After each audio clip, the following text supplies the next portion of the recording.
Balakən rayonunda 17 yaşlı qızın naməlum şəxslər tərəfindən oğurlanması barədə polisə məlumat daxil olub. Polisin həyata keçirdiyi tədbirlərlə cinayəti törətməkdə şübhəli bilinən 50 yaşlı Samir Rəhimov əvvəllər də məhkum olunmuş, 26 yaşlı Toğrul Səmədli və 21 yaşlı Nihat Qarayev tutularaq istintaqa cəlb olunublar.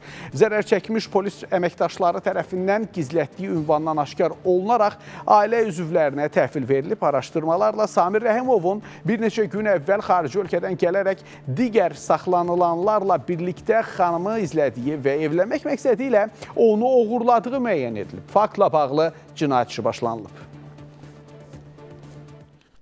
Gəldim kəndə, bilirdim qız harada yaşayır.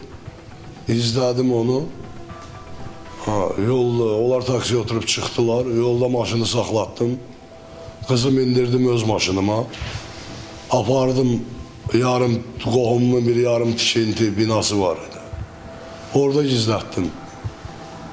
Sonra da polislər gəldi.